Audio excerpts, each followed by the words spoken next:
Dear Mattel,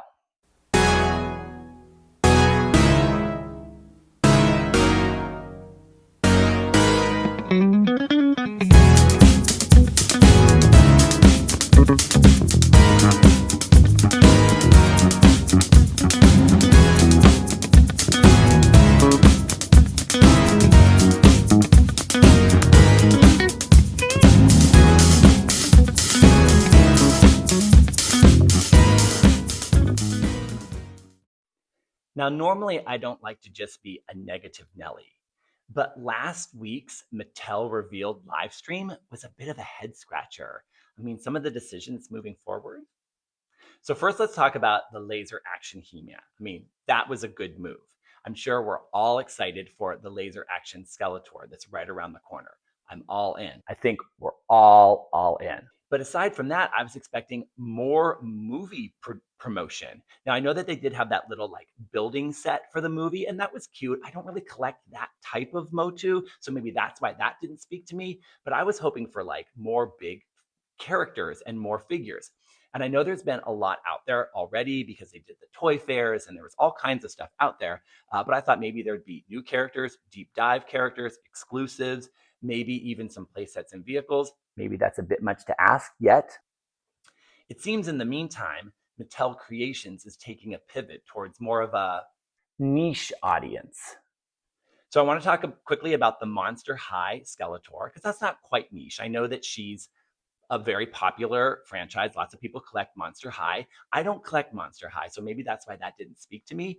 Now, if they had made an Evelyn Monster High, then maybe I would have been in on that. And now I also, of course, need to talk about the James Jean art pieces. Now, don't get me wrong, they're absolutely beautiful. The floral and the coral He-Man Skeletor and their cats and the packaging. I mean, it's amazing. It is quite literally a work of art. It reminds me of like a Bjork album. And don't get me wrong, I love Bjork albums and I love this crossover.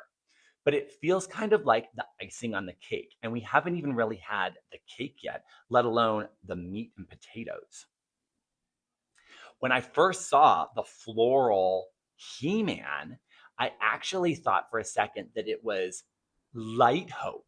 And I thought that they were going to be producing an action figure of Light Hope. And I thought, finally, there's so much Princess of Power that hasn't been re-released. Now I know Princess of Power is complicated because there's all kinds of like legality issues and licensing and who owns what and who owns the toy and who owns the cartoon, and it's all over the place. And I know there was the Netflix series that happened a few years ago that was a little off-brand. I mean, even back to the 80s, the question was like, did the Princess of Power sell as well as Motu? I mean, obviously not, because the line did end.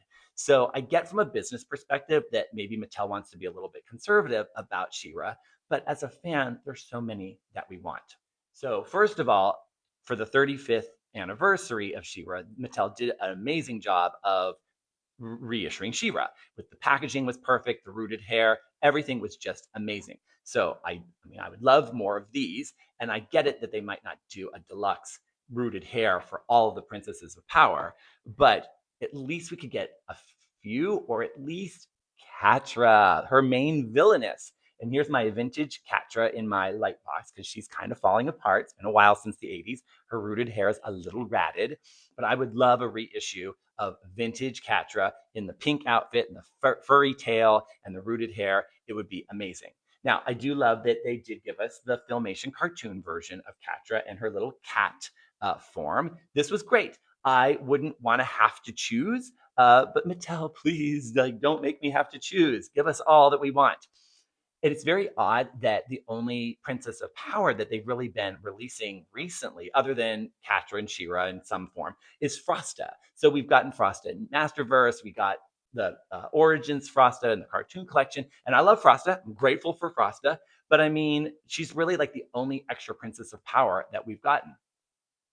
Even the Bow release was a little odd because I was expecting that they would have made Bo in the actual Origins mold with the slightly like bulkier body. Dare I say that the cartoon collection physique is too natural for my likings?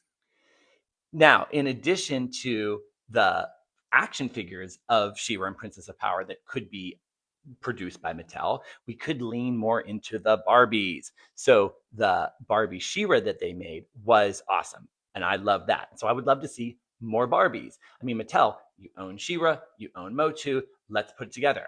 Imagine a Barbie Evelyn, how awesome that would be. Imagine a Barbie Catra, Barbie Sorceress, Barbie She-Ra. I mean, a Barbie line would be amazing. So there's my take on the revealed live stream from last week. And again, I apologize for just being negative. That's not normally my vibe. Unlike Skeletor, I don't like to feel evil, but sometimes we feel a little bit evil. And so I kind of turned this into my rant and my pro Princess of Power rant. But if you're listening, Mattel,